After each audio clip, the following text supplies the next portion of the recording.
Welcome to late night mystery.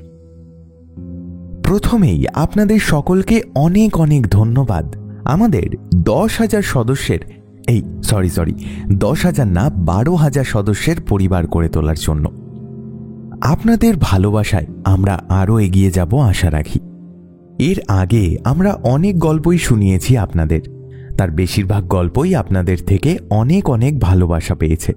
তাই আমরা আশা করব এই গল্পটিকেও আপনারা সেই একইভাবে নিজেদের বন্ধু পরিচিত মানুষদের সাথে ভাগ করে নেবেন। আজকে আপনারা শুনবেন একটি রোমাঞ্চকর গোয়েন্দা গল্প।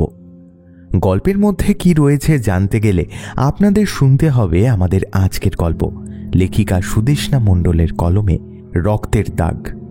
আজকের গল্পের সূত্রধার ও গল্প পাঠে আমি অভিজিৎ। তাহলে আর দেরি না করে চলুন শুনে নেওয়া যাক আমাদের আজকের নিবেদন, লেখিকা সুদেষ্ণা মণ্ডলের কলমে রক্তের দাগ।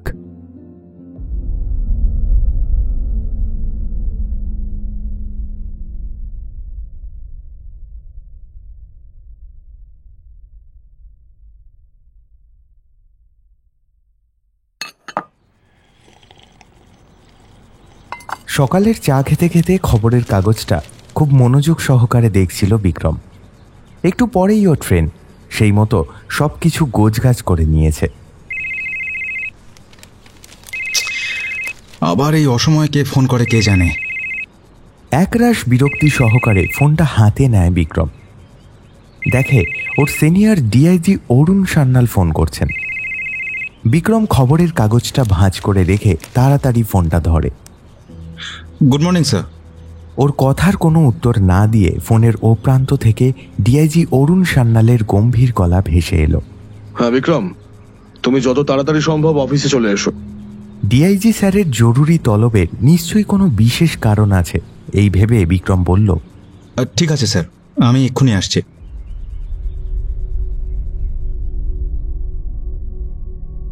অনেকদিন বাদে বিক্রম অফিস থেকে 1 সপ্তাহের জন্য ছুটি নিয়েছিল। কয়েকদিন আগে একটা জটিল কেসের সমাধানের পর ওর এই ছুটিটার দরকার ছিল। সেই মতো দেশের বাড়ি যাবে বলে ঠিক করেছিল।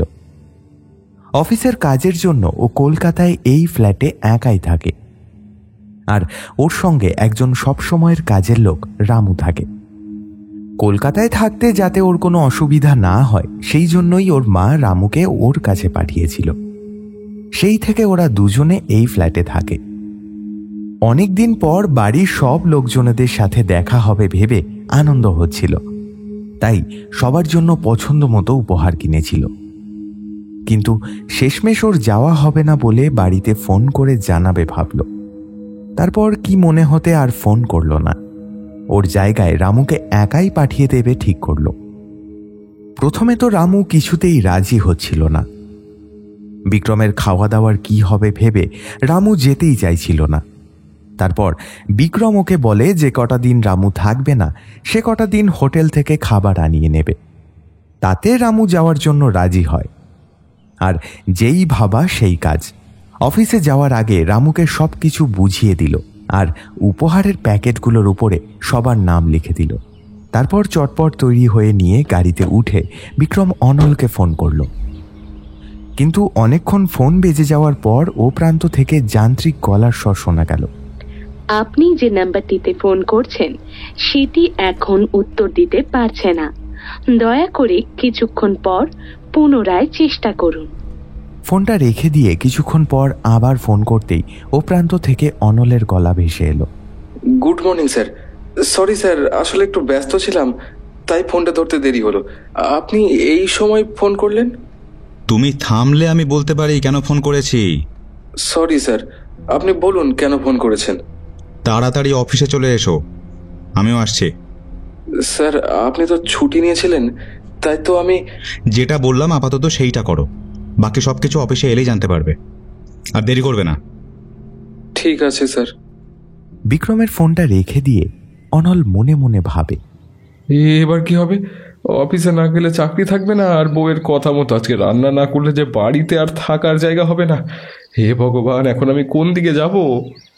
হঠাৎ পিছন থেকে অনল শুনতে পেল ওর বউ শ্যামলী কার সঙ্গে যেন ফোনে কথা বলছে।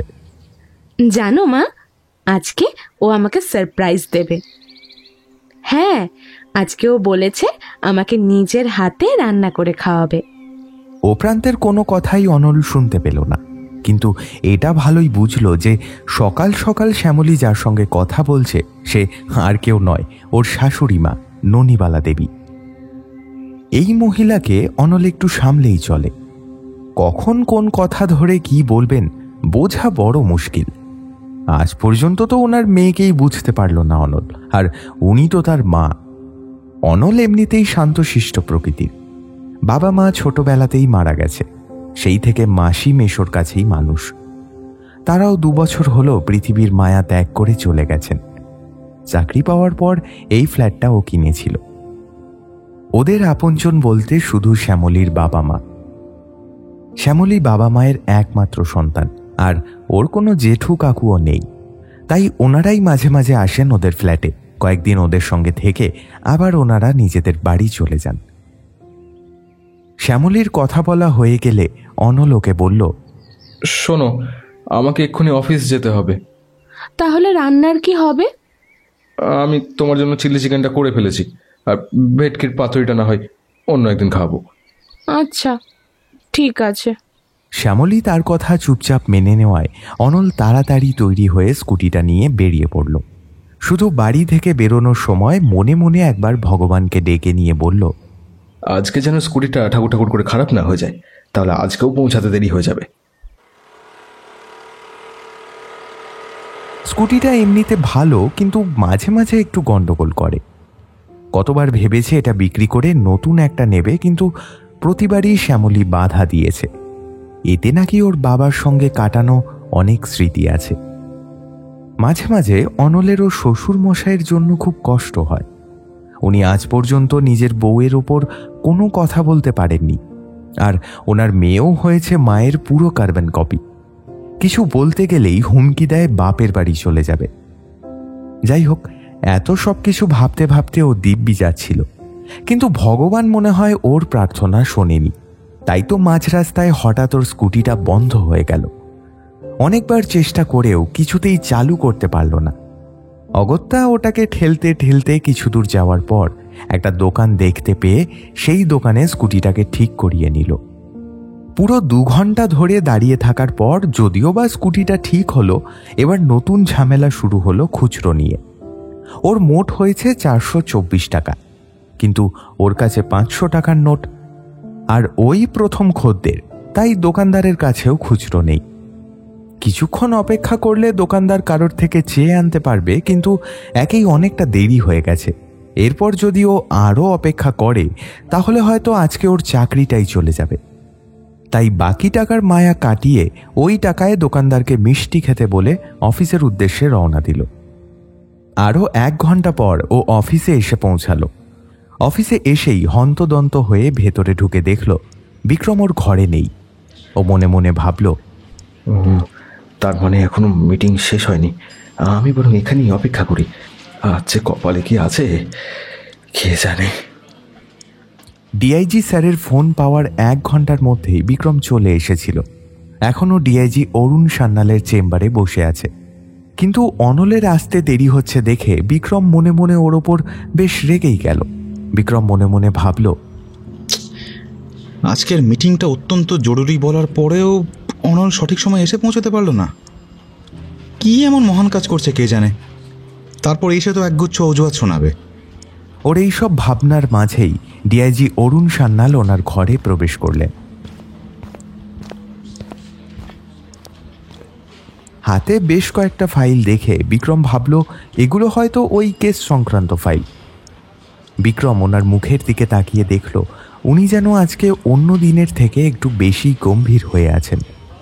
ওনাকে দেখে বিক্রম উঠে দাঁড়ালো। উনি হাতের ইশারায় ওকে বসতে বলে নিজেও চেয়ারে বসলেন। বিক্রম, তোমাকে যে কেসটার জন্য ডেকেছি এটা একটা অত্যন্ত জরুরি কেস। বাকি আর 5টা কেসের মতো এটা নয়, তাই যত তাড়াতাড়ি সম্ভব তুমি এটার সমাধান করবে। মনে রেখো, এই কেসটায় ওপরতলার অনেক চাপ আছে। বেশি দেরি হলে কেসটা কিন্তু সিবিআই এর কাছে চলে যাবে, এবং সেটা আমাদের ডিপার্টমেন্টের জন্য অত্যন্ত লজ্জাজনক হবে। স্যার, আমি আমার যথাসাধ্য চেষ্টা করব যাতে কেসটা তাড়াতাড়ি সমাধান করতে পারি। এই কেসটা খুব সাবধানে তোমাকে দেখতে হবে। এর সাথে অনেক নামি দামি মানুষের নাম জড়িয়ে আছে, আর আমি জানি তুমি পারবে। তাই তো তোমাকে এত জরুরি তলব দিয়ে এখানে ডেকে পাঠালাম। আর সময় নষ্ট না করে তোমাকে যা বলার জন্য ডেকেছি সেটাই বলছি। পুরো 3 ঘন্টা ধরে কথাবার্তা হওয়ার পর ও ডিআইজির ঘর থেকে বেরিয়ে দেখল অনল ওর ঘরের সামনে দাঁড়িয়ে আছে। ওকে এত দেরিতে আসতে দেখে বিক্রমের রাগ হলেও মুখে কিছু বলল না। ওকে ইশারা করে ওর ঘরে আসতে বলে নিজে ভেতরে ঢুকে চেয়ারে বসল।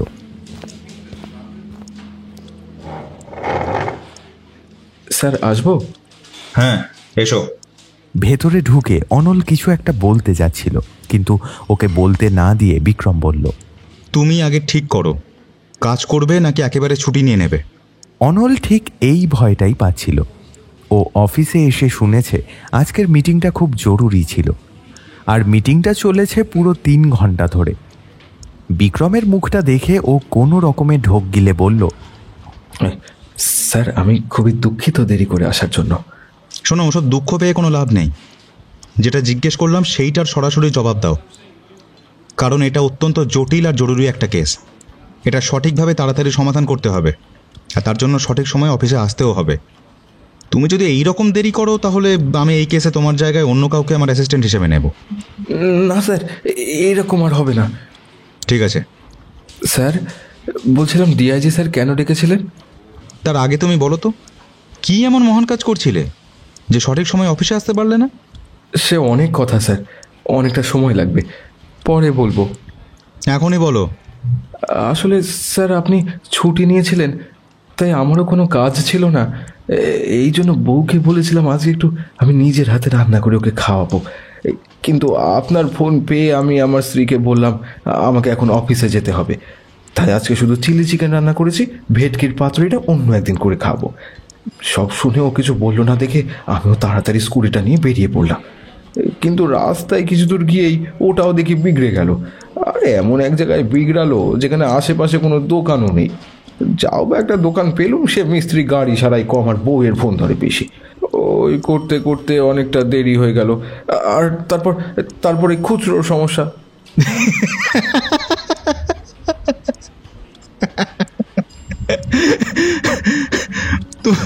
তুমি কি জন্ম থেকেই এমন রামবিলাস?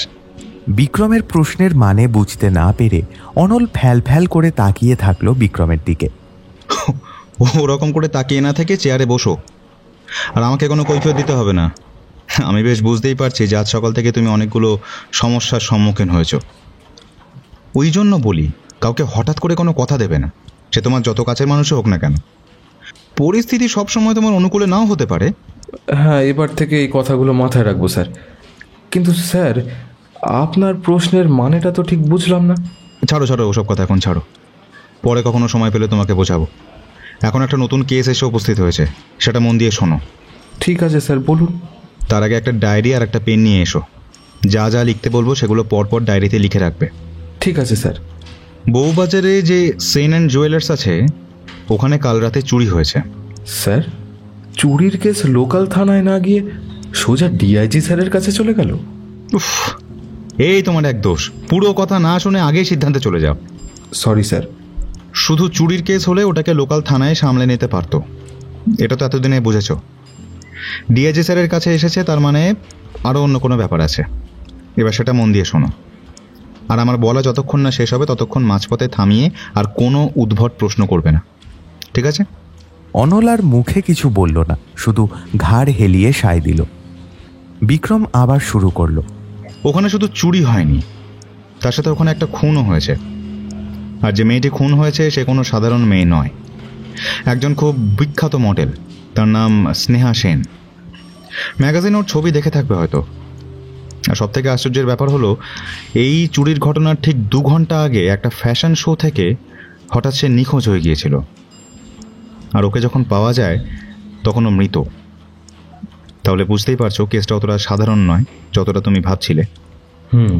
ঠিক বলেছেন স্যার। তুমি একটা কাজ করো, ওই এলাকাটা যে থানার আন্ডারে পড়ে সেখানে একবার গিয়ে কেসটা কতদূর কি দাঁড়িয়েছে তার খোঁজ খবর নাও। আর স্নেহার ব্যাপারে আরও তথ্য জোগাড় করো। তোমার কোনো বিশ্বস্ত লোককে লাগিয়ে দাও। ছোট থেকে ছোট সমস্ত তথ্য আমার চাই। তাড়াতাড়ি আসবে, অনেক কাজ কিন্তু সময় খুব কম। ডিআইজি স্যারের কড়া নির্দেশ, যত তাড়াতাড়ি সম্ভব এই কেসটা সমাধান করতেই হবে, নাহলে কেসটা সিবিআই এর হাতে চলে যাবে। আচ্ছা ঠিক আছে স্যার, আমি এক্ষুনি বেরিয়েই সব খোঁজ খবর নিচ্ছি।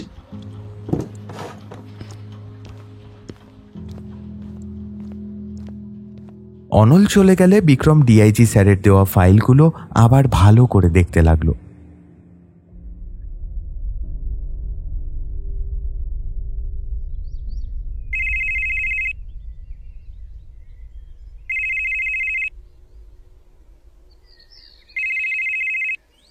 শ্যামলীর ফোনটা ওদের শোবার ঘরে অনেকক্ষণ ধরে বেজে যাচ্ছিল। প্রথমে ভেবেছিল কোম্পানি হয়তো ফোন করেছে কোনো বিশেষ অফারের জন্য, তাই ও আর উঠে গিয়ে ফোনটা ধরেনি। কিন্তু পরপর 3 বার বাজায় ও বাধ্য হয়ে উঠে গেল ফোনটা ধরার জন্য।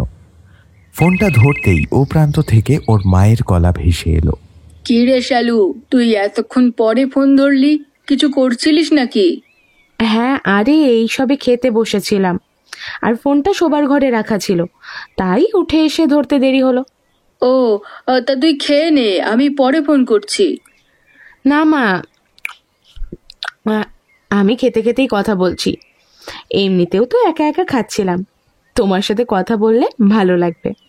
কেন রে, সকালেই তো বললি যে আজকে নাকি জামাই তোকে নিজের হাতে রান্না করে খাওয়াবে, ওর এখন ছুটি আছে, তাই এখনো সব আয়োজন করেছে। তাহলে তুই একা একা খাচ্ছিস কেন? আর বলো না, তোমার জামাইয়ের কাজটাই তো ওরকম, হঠাৎ করে কখন কাজ চলে আসবে আগে থেকে বোঝাই যায় না। ওর বস ফোন করে ডাকলো আর উনিও হন্তদন্ত হয়ে ছুটলেন। এ বাবা, আমি ভাবলাম এখন ছুটি আছে, সেই সুযোগে তোদেরকে নিমন্ত্রণ করে একদিন খাওয়াবো। ওসব এখন ভুলে যাও। ঠিকই বলেছিস, পরে না হয় একদিন খাওয়াবো। এই শোন, ওর জামাই ষষ্ঠীতে ছুটি আছে তো? কি যে বলো না মা তুমি, ওদের আবার এসব কিছু আছে নাকি? যতদিন কোনো কেসের সমাধান না হবে ততদিন কোনো ছুটিও নেই, শান্তিও নেই। সে যদি ছুটি না থাকে তাহলে তো তোরা আসবি না, আমরাই বরং তোদের ওখানে চলে যাব। ওসবের এখনো 1 সপ্তাহ বাকি আছে। এখন আমি যেটা বলছি সেটা শোনো। হ্যাঁ বল। আমি ভাবছিলাম যদি 2-3 দিনের জন্য আমি তোমাদের ওখানে গিয়ে থাকি। কিন্তু তুই এখানে চলে এলে জামাইয়ের খাওয়া দাওয়ার কি হবে রে? তাও ঠিক, তাহলে বরং আমরাই চলে যাই তোদের ওখানে, একেবারে জামাই ষষ্ঠী কাটিয়ে আমরা ফিরে আসব।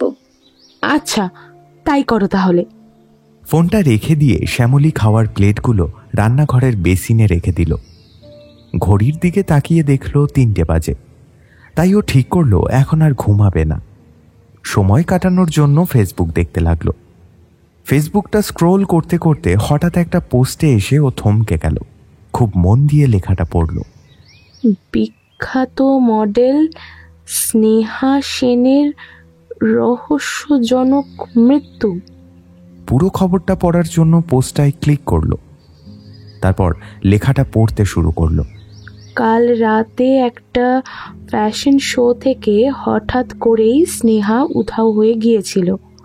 প্রথমে সবাই ভেবেছিল স্নেহা হয়তো কোনো কারণে কোথাও গেছে, কিন্তু ফোনে না পাওয়ায় ফ্যাশন শো কর্তৃপক্ষ পুলিশে একটা রিপোর্ট লেখানোর কথা ভাবে। কিন্তু 24 ঘন্টা না গেলে রিপোর্ট লেখানো যাবে না বলে তারা আর কাল রাতে কিছু করেনি।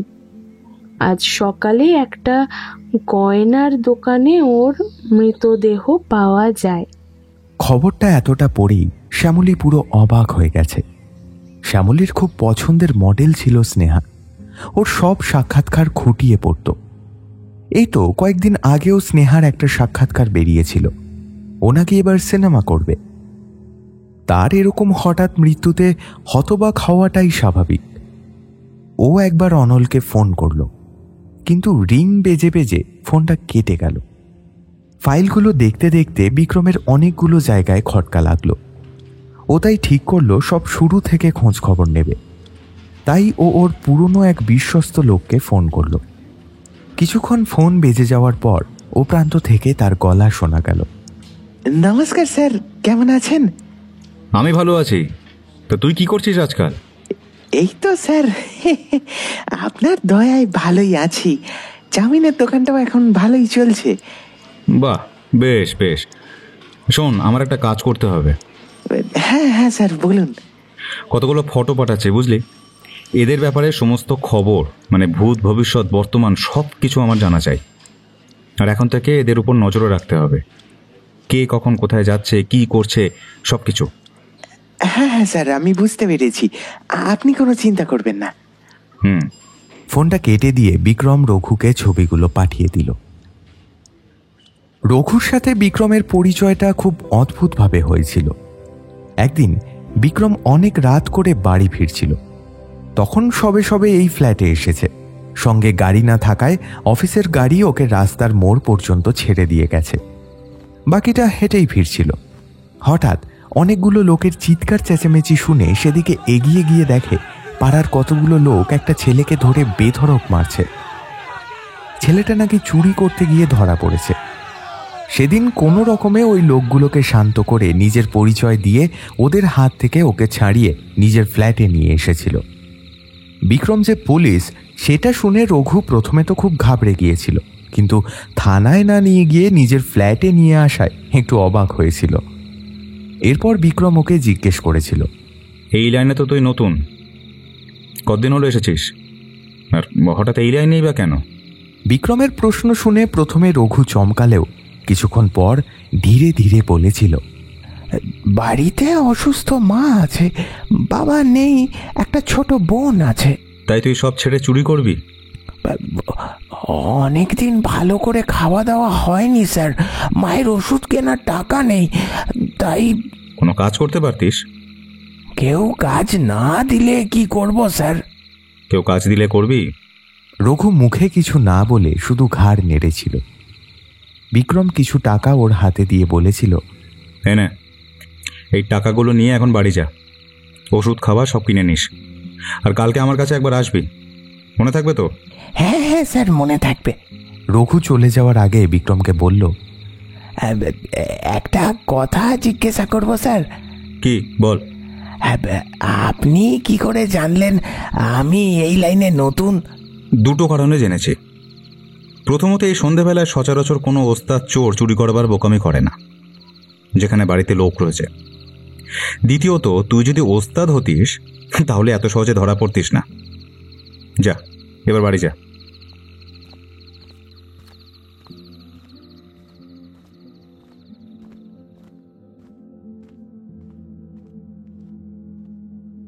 পরের দিন সকালবেলা রঘু ওর কাছে এলো।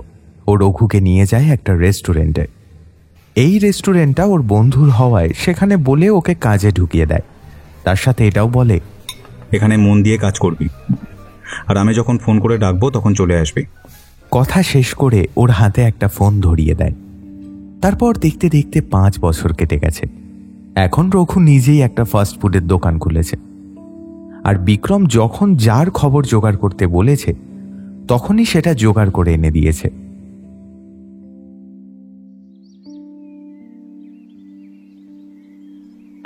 ধুর, সে কখন থেকে ফোন করছি, একবারও ফোনটা ধরলো না। শ্যামলী এই নিয়ে প্রায় 15 বার অনলকে ফোন করেছে, কিন্তু অনল একবারও ফোন ধরেনি। তাই ও এবার একটা মেসেজ করলো, ফোনটা একটু ধরো, জরুরি কথা আছে। সঙ্গে সঙ্গে রিপ্লাই আসে, আজকে কাজের খুব চাপ, একটা জরুরি কেস এসেছে, পরে কথা বলবো। ফোনটা রেখে দিয়ে শ্যামলী রান্নাঘরের দিকে পা বাড়ালো। শ্যামলীকে মেসেজ করে ফোনটা পকেটে ঢুকিয়ে অমল বিক্রমের কেবিনে আসে। স্যার, আসবো? বিক্রম এতক্ষণ অনলের জন্যই অপেক্ষা করছিল। ওকে আসতে দেখে ও বলল, হ্যাঁ এসো, বসো। কদ্দূর কি হয়েছে তাড়াতাড়ি বলো। চেয়ারে বসতে বসতে অমল বলল, এখনো পর্যন্ত চুরির সন্দেহে ওরা একজনকে গ্রেফতার করেছে। তারপরে কেসটা আমাদের হাতে চলে আসায় আর ওরা এই ব্যাপারে এগোয়নি। কাকে গ্রেফতার করেছে? দোকানে রাতে যে পাহারা দেয়, মানে ওই সিকিউরিটি গার্ডটাকে, তাই তো? আপনি কি করে জানলেন? এটা তো খুব সাধারণ ব্যাপার। চুরি হলে আগে দোকানের সিকিউরিটি গার্ডকেই ধরবে। হ্যাঁ, সেটা ঠিক স্যার। তো মৃতদেহ প্রথম কে দেখেছে? ওই সিকিউরিটি গার্ডটাই। ওই তো পুলিশে আর দোকানের মালিককে ফোন করে খবর দিয়েছিল। আচ্ছা, ঠিক আছে। তো তুমি একটা কাজ করো, সেন অ্যান্ড জুয়েলার্সের মালিক রজতাভ সেনের সঙ্গে দেখা করো। ওনার থেকে দেখো কিছু জানা যায় কিনা। লোকাল পুলিশের দেওয়া ফাইলটাতে তথ্য খুবই কম, হয়তো ওরা বেশি সময় পায়নি বলে বেশি তথ্য দিতে পারেনি। তো ওনার থেকে সব কিছু জেনে নিয়ে আমাকে বলবে। ঠিক আছে স্যার। এখন চলো বেরোনো যাক। আমাকে ওই ফ্যাশন শো যেখানে হচ্ছিল সেখানে নামিয়ে দিও, তোমার যাওয়ার পথেই পড়বে। আর শোনো, তুমিই তোমার কাজ শেষ করে চলে যেও, বিকেলে আমার বাড়ি এসে রিপোর্ট করবে, ঠিক আছে? ঠিক আছে স্যার।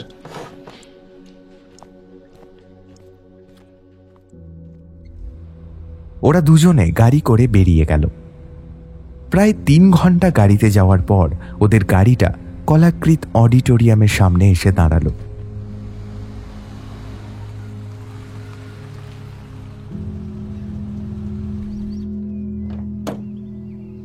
এখানেই কাল সন্ধ্যায় ফ্যাশন শো এর আয়োজন করা হয়েছিল। অন্য লোকে নামিয়ে দিয়ে চলে গেল। বিক্রম এখানে আসার আগে ওর ইউনিফর্ম চেঞ্জ করে সাধারণ পোশাক পরে নিয়েছিল, তাই এখানে সেরকমভাবে ওকে কেউ চিনতে পারছে না। ও গেট দিয়ে ভেতরে ঢুকল। দূর থেকে একটা ছেলেকে আসতে দেখে বিক্রম তাকে হাত নেড়ে কাছে ডেকে জিজ্ঞেস করল, ও ভাই, বলছি ফ্যাশন শোয়ে নাকি গন্ডগোল হয়েছে শুনলাম, তো ব্যাপারটা কি, একটু খুলে বলা যাবে? ছেলেটি কিছুক্ষণ ওকে ভালো করে দেখে নিয়ে বলল, আপনি কি কোনো সংবাদপত্র থেকে এসেছেন? দেখুন, আমি না সত্যি কিছু জানি না। বিক্রম এবার গলার স্বর আরও কিছুটা নামিয়ে বলল, আরে না না, আমি কোনো নিউজ পেপার থেকে আসিনি, আমি তো এমনিই জিজ্ঞাসা করছিলাম। বিক্রম কথাটা শেষ করে একটা 100 টাকার নোট ছেলেটার পকেটে গুঁজে দিয়ে বলল, আচ্ছা, কালকে এখানে ঠিক কি হয়েছিল বলো তো? আমি তো স্যার সেরকম কিছু জানি না। আমি এখানে শুধু চা, বিড়ি, সিগারেট যার যেটা লাগে এনে দিই। রাতুল স্যার সমস্ত কিছু আপনাকে বলতে পারবে।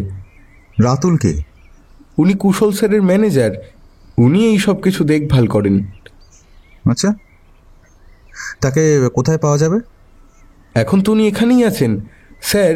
আপনি ওই গেট দিয়ে ভিতরে চলে যান, প্রথম যে ঘরটা পড়বে সেটাই রাতুল স্যারের। ছেলেটা চলে গেলে বিক্রম ওর নির্দেশ মতো ভিতরে চলে যায়।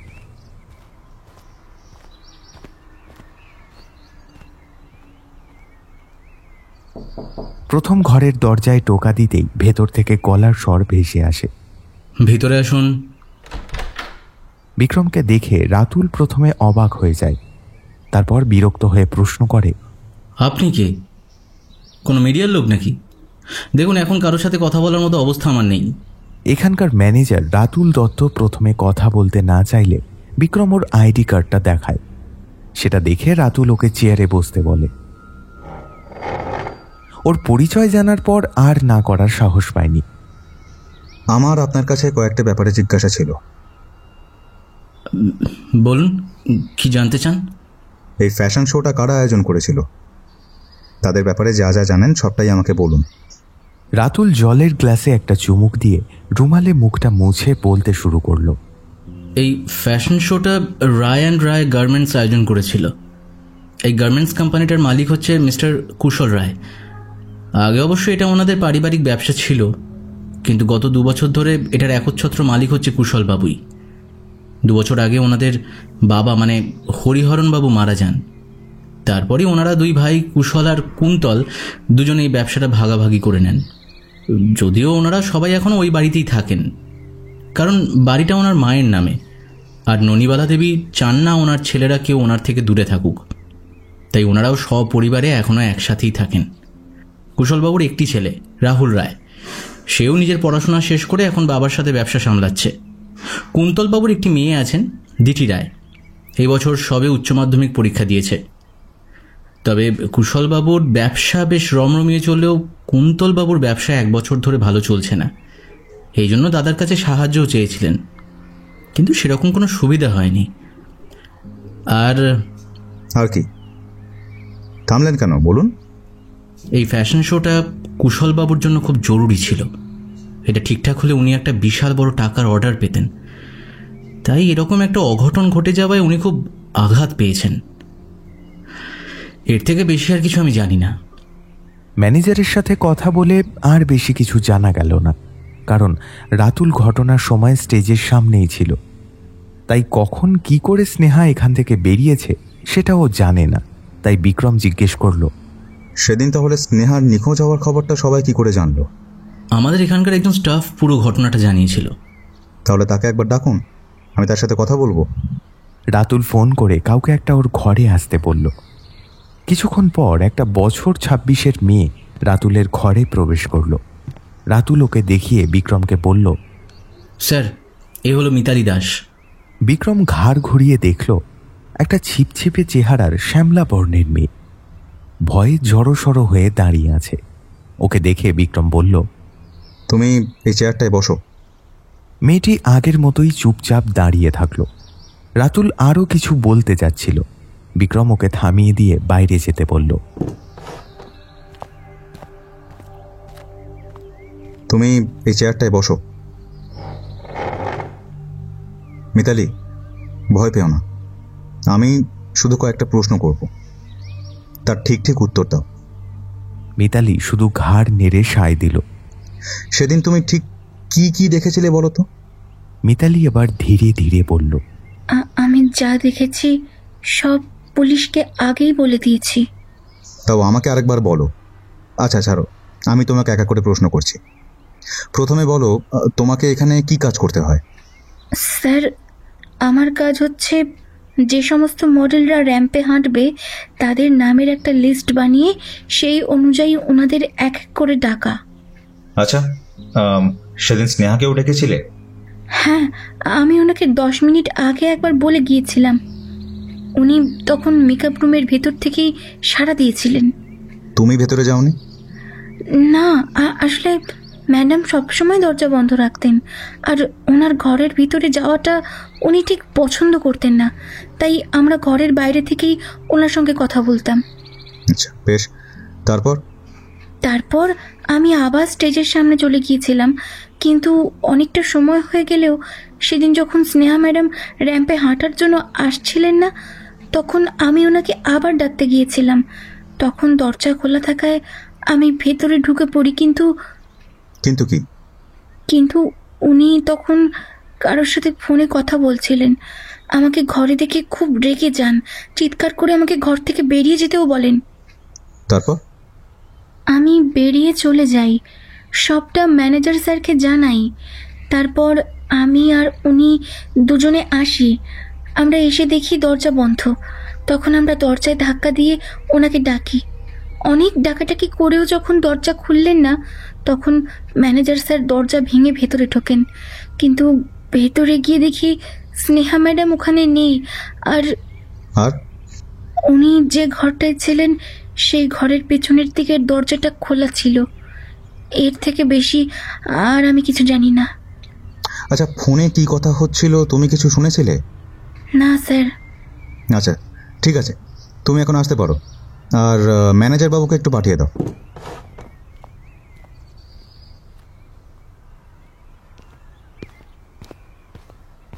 রাতুল এলে বিক্রম ওকে জিজ্ঞেস করে, সেদিন স্নেহার ব্যবহারে কিছু অস্বাভাবিক লক্ষ্য করেছিলেন? রাতুল অনেক ভেবে বলল, দেখুন, একটা অস্বাভাবিক ব্যাপার তো হয়েছিল, জানি না সেটা কেসের জন্য কতটা জরুরি। আপনি বলুন ঠিক কি হয়েছিল। স্নেহার সাথে আমরা এর আগেও অনেক কাজ করেছি। ও সবসময় সবার প্রথমে র্যাম্পে হাঁটতে চাইতো। আসলে যাতে সবাই ওকে সবার প্রথমে দেখতে পায়, তাই জন্যই ও সবসময় আগেই থাকতে চাইতো। কিন্তু সেদিন হঠাৎ আমাকে বলল ও সেদিন সবার শেষে হাঁটবে। আচ্ছা, স্নেহার ব্যাপারে আর কিছু বলতে পারবেন? দেখুন, ওর ব্যক্তিগত জীবন সম্পর্কে কিছু বলতে পারবো না আমি, তবে কাজের দিক থেকে ভীষণ ভালো। সবসময় টাইমে আসতো, কখনো দেরি করতো না, আর এমনিতে ও খুব বেশি উচ্চাকাঙ্ক্ষী ছিল। আচ্ছা, ধন্যবাদ রাতুলবাবু। বিক্রম ওখান থেকে বেরিয়ে অনলকে ফোন করে বলে স্নেহার ফোনের কল ডিটেলসটা নিয়ে বিকেলে ওর বাড়িতে আসতে। ফোনটা রেখে একটা ট্যাক্সি নিয়ে বাড়ি চলে আসে। বাড়িতে ঢোকার আগে মোড়ের দোকান থেকে কিছু খাবার কিনে নেয়। বাড়ি এসে ফ্রেশ হয়ে খাবার খেয়ে হাত মুখ ধুয়ে ল্যাপটপটা নিয়ে বসে। চুরি হওয়া দোকানের ফটোগুলো ভালো করে দেখে নেয়। তারপর দোকানের শেষ কয়েকদিনের সিসিটিভি ফুটেজ ল্যাপটপে চালিয়ে খুব মনোযোগ সহকারে দেখতে থাকে। হঠাৎ একটা জায়গায় গিয়ে ওর চোখটা আটকে যায়।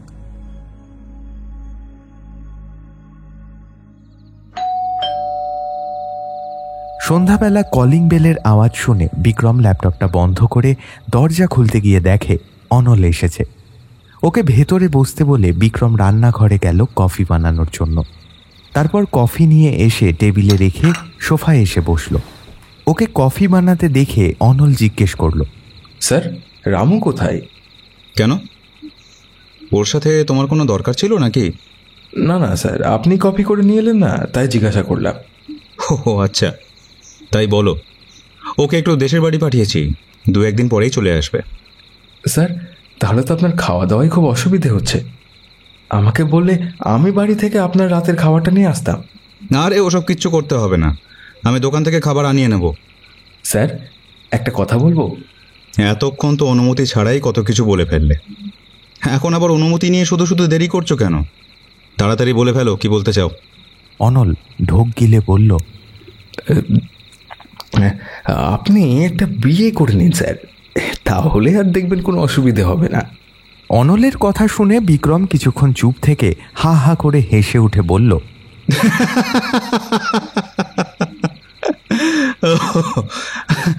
রামুও তাই বলে, কিন্তু আমি এখন এই সমস্ত থেকে আপাতত সহস্র মাইল দূরে থাকতেই পছন্দ করছি, না হলে আমার অবস্থাও তোমার মতোই হতো।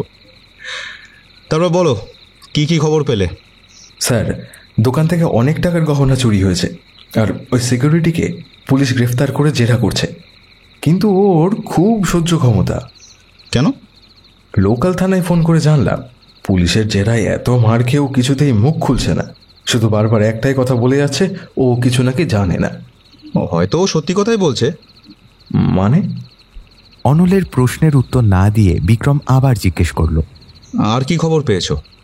স্যার রজতাভ সেনের সাথে কথা বললাম, ওনার ছেলের সাথেও কথা বললাম, কিন্তু আমার ওনার ছেলে রণজয়কে কেমন যেন গোলমালে লাগলো। মানে? বাবার সাথে বোধহয় সম্পর্ক ভালো নয়। দোকানের চুরি নিয়ে ওর যেন কোনো মাথা ব্যথাই নেই, বরং পুলিশকে উল্টে এটা বলেছে যে শিবু নাকি চুরিটা করেনি। শিবুকে? ওহ সরি স্যার, আপনাকে বলা হয়নি, ওই সিকিউরিটি গার্ডের নাম হচ্ছে শিবু গাইন। আর একটা কথা। কি? আরে এরকম ইনস্টলমেন্টে কথা বলছো কেন? যা বলার একেবারেই বলো। যে মেয়েটি খুন হয়েছে, মানে মডেল স্নেহার নাকি খুব বড় ভক্ত ছিল ওই শিবু। চুরির দিন ওই মেয়েটাকে দোকানেও দেখেছিল নাকি, ঠিক রাত 1টার সময়। অত রাতে? নেশা টেশা করে নাকি শিবু? সে তো করেই। সিসিটিভি ফুটেজ দেখেছো? নেই স্যার, আসলে রোজ রাতে ঠিক 1টার সময় শিবু দোকানের কিছু সিসিটিভি ক্যামেরা বন্ধ করে দেয়, যাতে কেউ ওকে মদ খেতে ধরে না ফেলে। দাঁড়াও দাঁড়াও দাঁড়াও, এটা ও স্বীকার করেছে? প্রথমে করেনি, তারপর স্বীকার না করে আর কোনো উপায় ছিল না, কারণ দোকানের অন্য একটা ক্যামেরায় ওর এসব কীর্তি ধরা পড়েছে। সাব্বাস রামবিলাস, তুমি তো দারুণ খবর সংগ্রহ করেছো, কিন্তু অনেকগুলো ব্যাপার এখনো কিন্তু পরিষ্কার নয়। কি স্যার? যেমন ধরো, এই মডেল স্নেহা হঠাৎ করেই নিখোঁজ হলো কেন? কেউ কেউ ওকে অপহরণ করেছিল? আর যদি সেটা কেউ করেও থাকে, তাহলে খুনটা করলো কে? ওর পরিবারের কাছে টাকা চাইলেই তো হয়ে যেত। আর সব থেকে গোলমেলে ব্যাপারটা কি বলতো? অনল এবার বলল, মৃতদেহটা ফ্যাশন শো থেকে এত দূরে সেন অ্যান্ড সন্স জুয়েলারি দোকানেই কেন পাওয়া গেল? সাব্বাস রামবিলাস, মানে তোমাকে যতটা বোকা মনে হয়, তুমি কিন্তু অতটা বোকা নও। ধন্যবাদ স্যার। আপনাকে একটা কথা বলবো? বলো।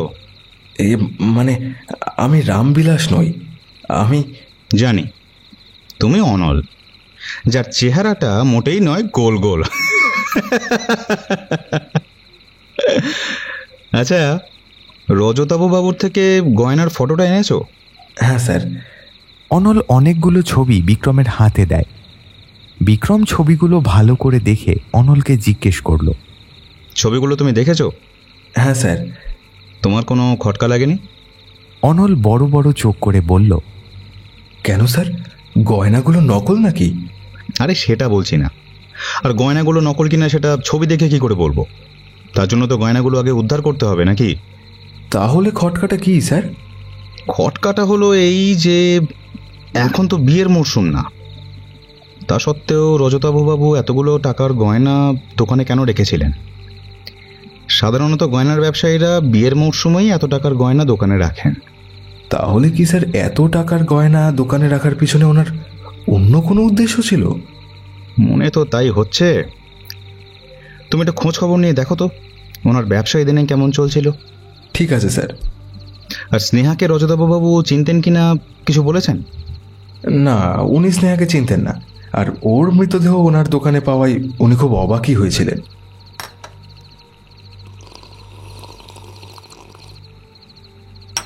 আরও কয়েকটা ব্যাপারে জটগুলো এখনো খুলছে না ঠিক। কি স্যার? সেটা হলো সোনার ব্যবসায়ী রজতাভ হোসেনের সাথে মডেল স্নেহার যোগসূত্রটা ঠিক কোথায় ছিল, আর এই চুরি আর খুন এই দুটোর মধ্যে কি কোনো যোগসূত্র আছে? এই জটগুলো খুলে গেলে কেসের একটা নতুন দিক সামনে আসবে। তোমাকে যে বলেছিলাম স্নেহার কল ডিটেলস আনতে, এনেছো?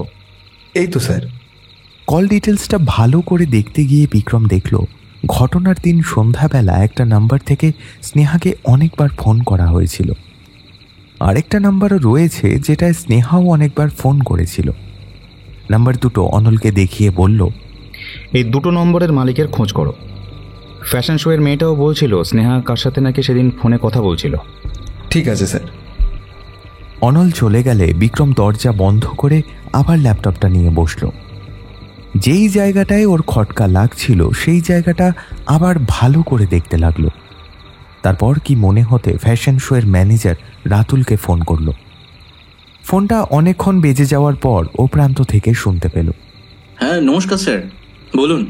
নমস্কার রাতুলবাবু, এই সময় আপনাকে ফোন করার জন্য আমি খুব দুঃখিত। আসলে আপনার কাছ থেকে আমার একটু সাহায্যের দরকার ছিল। হ্যাঁ স্যার, বলুন আমি আপনাকে কিভাবে সাহায্য করতে পারি। আমাকে কুশলবাবু আর ওনার ভাই কুন্তলবাবুর পরিবারের যদি একটা ছবি দিতে পারেন তাহলে খুব ভালো হয়। হ্যাঁ নিশ্চয়ই দিতে পারবো। গত বছর হালখাতার অনুষ্ঠানে তোলা একটা ছবি আমার কাছে আছে, আমি ওটাই আপনাকে হোয়াটসঅ্যাপে পাঠিয়ে দিচ্ছি। আচ্ছা ঠিক আছে, ধন্যবাদ। বিক্রম ফোনটা রেখে অপেক্ষা করতে থাকে। কিছুক্ষণ পরেই ওর ফোনে একটা ছবি আসে। ও ছবিটা ভালো করে দেখে নিয়ে আবার ল্যাপটপে ফুটেজটায় দেখল। এতক্ষণে ও বুঝতে পারল ওর খটকা লাগার আসল কারণটা। সিসিটিভি ফুটেজে যে লোকটাকে দোকানে ঢুকতে দেখা যাচ্ছে সে আর কেউ নয়, কুশলবাবুর ভাই কুন্তল রায়। বিক্রম সঙ্গে সঙ্গে অনলকে ফোন করল। এক্ষুনি লোকাল থানায় গিয়ে শিবুকে একটা ছবি দেখাও। আমি ছবিটা তোমাকে পাঠিয়েছি। ওকে জিজ্ঞেস করবে ছবিতে থাকা লোকগুলোকে ও চেনে কিনা। ওর সাথে কথা বলেই আমাকে ফোন করবে, ঠিক আছে? Okay sir. অনলের বাড়ি থেকে লোকাল থানা বেশি দূরে না হওয়ায় ও তাড়াতাড়ি বিক্রমের বলা কাজটা করেই বিক্রমকে আবার ফোন করল। হ্যাঁ স্যার, শিবু কুন্তলবাবুকে চিনতে পেরেছে। উনি নাকি প্রায় দোকানে আসতো রজতাবু বাবুর সঙ্গে কথা বলতে। বেশ অনেকক্ষণ ধরে কথা বলার পর কুন্তলবাবু চলে যেতে। আর কুশলবাবুকে? না, ওনাকে শিবু কখনো দোকানে আসতে দেখেনি। আচ্ছা ঠিক আছে, কালকে অফিসে তাড়াতাড়ি এসো, অনেক কাজ আছে। ফোন রেখে বিক্রম মনে মনে ভাবতে থাকে, কুন্তলবাবু হঠাৎ গয়নার দোকানে কেন গিয়েছিলেন? আর রজতাভ বাবুর সঙ্গে কি এমন কথা বলতেন যার জন্য ওনাকে প্রায় দোকানে যেতে হতো? ভাবতে হচ্ছে। ওর ভাবনার মাঝেই ওর ফোনটা আবার বেজে উঠল। দেখল ডিআইজি স্যার ফোন করছেন। ফোনটা ধরে বলল, হ্যালো স্যার। বিক্রম, কেসের কতদূর কি এগোলো? এখনও অনেক কিছুরই জট খোলা বাকি স্যার। আমি আপনাকে কালকে অফিসে সবটা বিস্তারিতভাবে বলবো। ঠিক আছে, এখন তাহলে রাখছি। ফোনটা রেখে দিয়ে বিক্রম চোখ বন্ধ করে গভীর মনোযোগ সহকারে ভাবতে থাকল।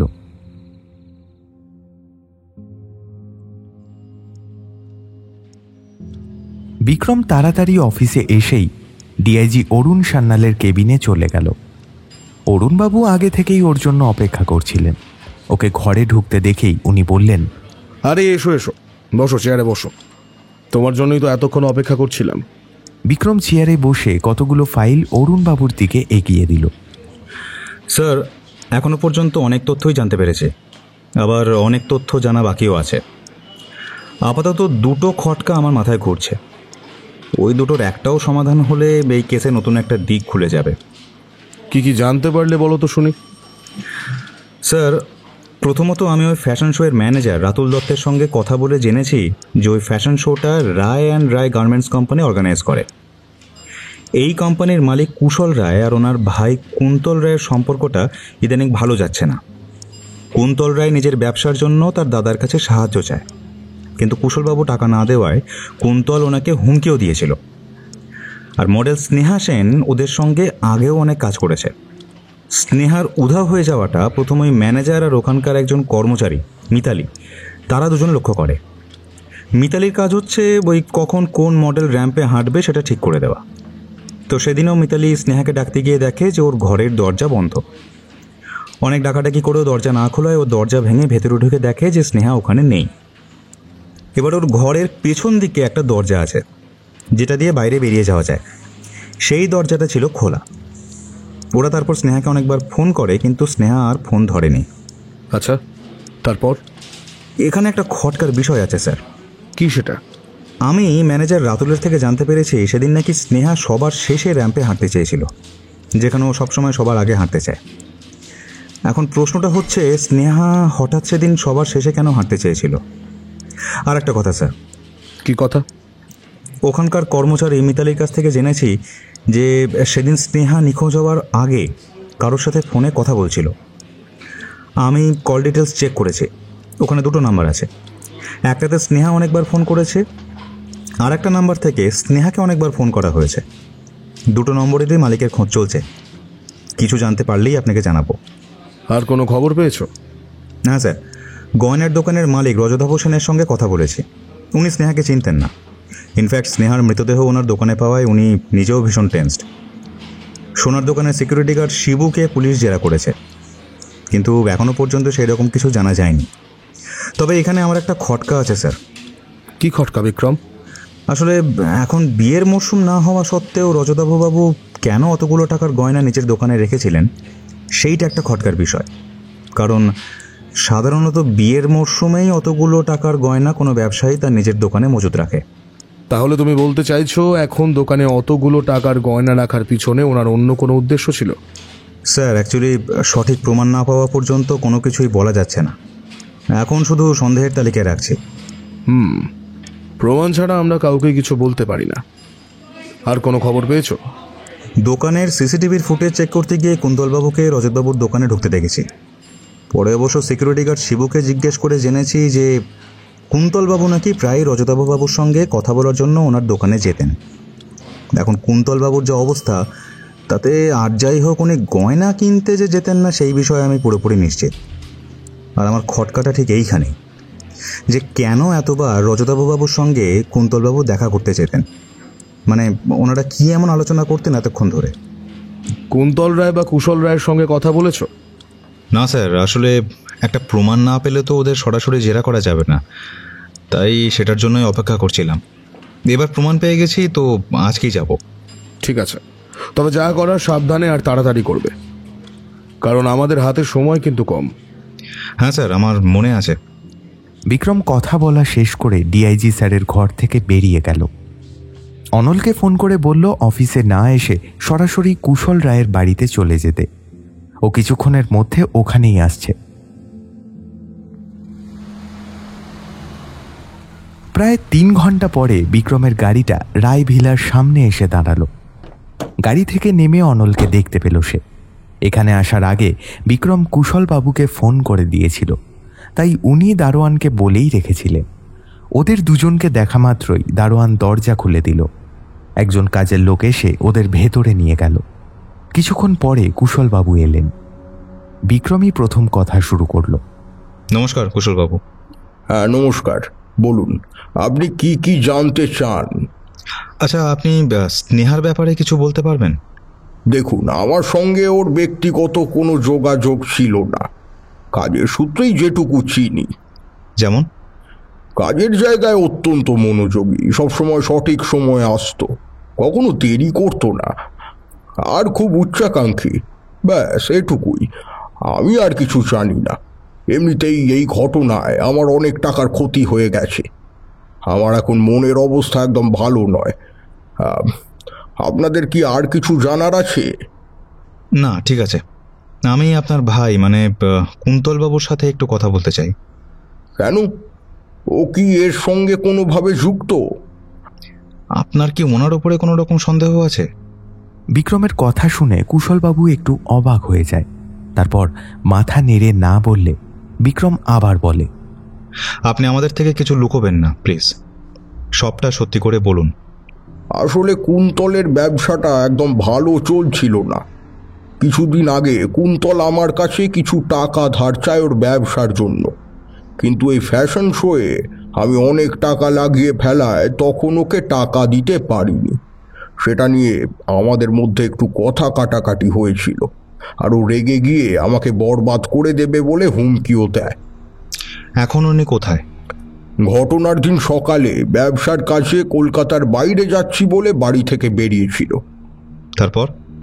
আমার ফ্যাশন শোয়ে এইরকম দুর্ঘটনা ঘটে যাওয়ায় দীপালি মানে ওর স্ত্রী ওকে ফোন করেছিল, ওকে সবটা জানিয়েছিল। কুশলবাবুর কথা শুনে বিক্রম বলল, দীপালি দেবীর সাথে একবার কথা বলা যাবে? হ্যাঁ বসুন, আমি ডেকে দিচ্ছি। কিছুক্ষণ পর বেশ সুশ্রী ফর্সা মাঝারি গড়নের এক ভদ্রমহিলা ঘরে প্রবেশ করল। কুশলবাবু পরিচয় করিয়ে দিলেন। বিক্রম ওনাকে সোফায় বসতে বলল, নমস্কার, আমি শুধু একটা কথাই আপনাকে জিজ্ঞাসা করব, কুন্তলবাবুর সঙ্গে আপনার শেষ কবে কথা হয়, আর কি কথা হয়? দাদার ফ্যাশন শোয়ে ঘটনা শোনার পরেই আমি ওকে ফোন করেছিলাম। ও বলেছিল ওর আসতে কিছুদিন সময় লাগবে, এরপর আর কথা হয়নি। এখন তো ফোন সুইচ অফ বলছে। উনি কোথায় গেছেন সেই ব্যাপারে আপনাকে কিছু বলেছেন? না, ও ব্যবসার ব্যাপারে কোনোদিনে আমাকে কিছু বলে না। আচ্ছা, ইদানিং ওনার ব্যবহারে কি কোনো পরিবর্তন লক্ষ্য করেছিলেন? হ্যাঁ, ইদানিং তো কোনো একটা ব্যাপারে বেশ চিন্তিত থাকতো। কোন ব্যাপারে? সেই বিষয়ে আমি জিজ্ঞেস করেছিলাম, কিন্তু বারবারই ও আমার কাছ থেকে সেটা কোনো না কোনো বাহানায় এড়িয়ে গেছে। আচ্ছা, ঠিক আছে। ভাইয়ের ফোন সুইচ অফ শুনে কুশলবাবু এবার বেশ চিন্তিত হয়ে পড়লেন। উনি বিক্রমকে বললেন, দেখুন অফিসার, আমার যা ক্ষতি হওয়ার হয়ে গেছে, কিন্তু আমার মনে হচ্ছে আমার ভাই কোনো বিপদে আছে। না হলে আমার এত বড় ক্ষতি শুনেও ও এখনো বাড়ি এলো না। না, আমি ঠিক মানতে পারছি না ব্যাপারটা। আর ওর ফোনও সুইচ অফ বলছে। আপনারা দয়া করে আমার ভাইকে খুঁজে দিন। আপনি কোনো চিন্তা করবেন না কুশলবাবু, আমরা আমাদের যথাসাধ্য চেষ্টা করছি। ওনার ফোন নম্বরটা আমাকে দিন। কুশলবাবুর ফোন নাম্বার নিয়ে বিক্রম অনলকে বলল, এই নম্বরটার শেষ লোকেশন কোথায় ছিল সেটা মোবাইল কোম্পানি থেকে জেনে নিয়ে আমাকে বলবে। ঠিক আছে স্যার। ওরা ওখান থেকে বেরিয়ে পড়ল।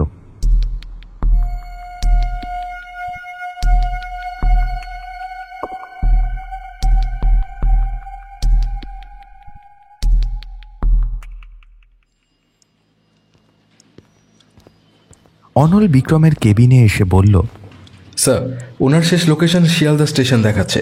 আর সব থেকে আশ্চর্যের ব্যাপার হলো, আমরা যে দুটো নাম্বারের খোঁজ করছিলাম তার মধ্যে একটা কুন্তলবাবুর নামে রেজিস্টার। তার মানে উনি স্নেহাকে চিনতেন, শুধু চিনতেন না, ওর সাথে নিয়মিত যোগাযোগ রাখতেন। কিন্তু কেন? ওনার ব্যবসা তো হার্ডওয়্যারের, তাহলে হঠাৎ একজন মডেলের সাথে এত যোগাযোগ করার কারণটা কি? এমনকি ঘটনার দিনও বেশ অনেকক্ষণ ওদের দুজনের মধ্যে কথা হয়েছে। শোনো, মোবাইল কোম্পানিকে বলে রাখো কুন্তলবাবুর ফোন অন হলেই ওনার লোকেশন ট্র্যাক করে যেন আমাদেরকে জানায়। অনল চলে গেলে বিক্রম নিজের কেবিনে বসে মনে মনে ভাবতে থাকে, যত সময় যাচ্ছে এই ঘটনার সঙ্গে কুন্তলবাবুর চোখটা যেন আরো পরিষ্কার হয়ে যাচ্ছে। তাহলে কি এসবের পিছনে কোনোভাবে কুন্তলবাবুই দায়ী? যতক্ষণ না ওনার খোঁজ পাওয়া যাচ্ছে ততক্ষণ এই প্রশ্নের উত্তর পাওয়া যাবে না। ওনাকে যত তাড়াতাড়ি সম্ভব খুঁজে বার করতেই হবে। বিক্রম অফিসেই নিজের ঘরে বসেছিল, এমন সময় ওর ফোনটা বেজে উঠল।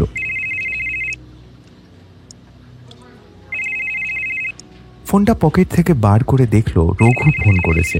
ও ফোনটা ধরতেই ও প্রান্ত থেকে শুনতে পেল, নমস্কার স্যার। হ্যাঁ বল, স্নেহার ব্যাপারে কি জানতে পারলি?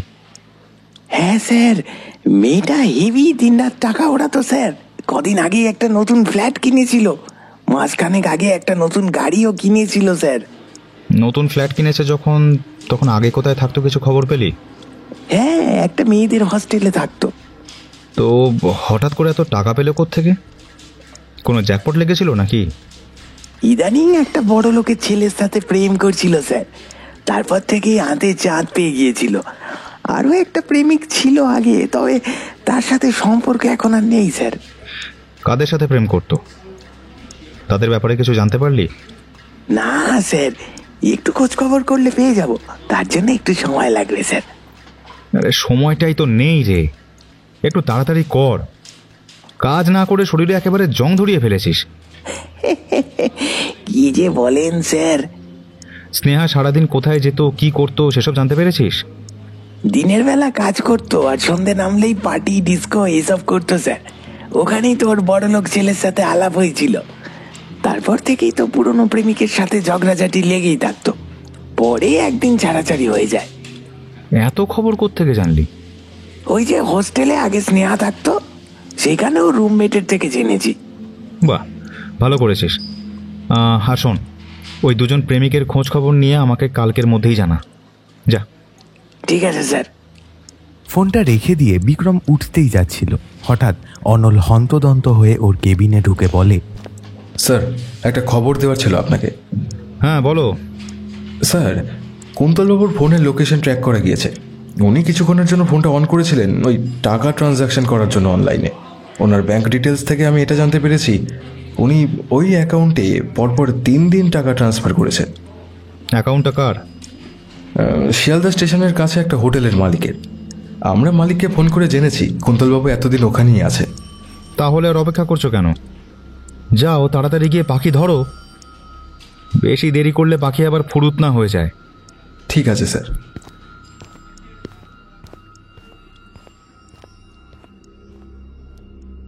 2 ঘন্টা পর কুন্তলবাবুকে থানায় নিয়ে আসা হয়েছে। অনল এসে বিক্রমকে বলল, স্যার, পাখি পালানোর আগেই খাঁচায় বন্দি করে নিয়েছি। বাহ, খুব ভালো। চলো তাহলে আমিও গিয়ে দেখি কীরকম পাখি ধরেছ। পাখির সাথে একটু জিজ্ঞাসাবাদ করতে হবে তো। বিক্রমকে দেখেই কুন্তলবাবু রেগে মেগে বলে উঠলেন, এসব কি হচ্ছে অফিসার? আমাকে এখানে এইভাবে ক্রিমিনালের মতো নিয়ে আসার কারণটা কি আমি জানতে পারি? নিশ্চয়ই জানতে পারবেন। আগে শান্ত হয়ে বসুন। আমরা যেগুলো জানতে চাই সেগুলোর উত্তর দিন, তারপর তো আপনি আপনার প্রশ্নের উত্তর এমনিই পেয়ে যাবেন। মানে আমার থেকে আবার কি জানতে চান? অনেক কিছু জানার আছে আপনার কাছ থেকে, তাই তো আপনাকে এত যত্ন করে এখানে নিয়ে আসা হয়েছে। এবার চটপট আমাদের প্রশ্নের উত্তর দিন তো। না, আগে আমি আমার উকিলের সাথে কথা বলবো, তারপর আপনার সব প্রশ্নের উত্তর দেব। এই দেখুন, আবার উকিল টুকিল ডাকার কি দরকার? শুধু শুধু ঝামেলা আরো বাড়বে। ওদের কথার মাঝখানে অনল এসে বিক্রমকে বলল, স্যার, কুশলবাবু থানায় এসেছেন আপনার সঙ্গে দেখা করতে। ঠিক আছে, ওনাকে আমার ঘরে বসাও, আমি যাচ্ছি। অনল চলে গেলে বিক্রম কুন্তলবাবুর দিকে ঘুরে বলল, আপনার দাদা এসেছেন, ওনার সাথে আমি কথা বলেই আসছি। ততক্ষণ আপনি ভালো করে ভাবুন, উকিল ডেকে ঝামেলা আরও বাড়াবেন নাকি চুপচাপ আমাদের প্রশ্নের উত্তর দেবেন। বিক্রম ওখান থেকে বেরিয়ে নিজের ঘরের দিকে পা বাড়ালো।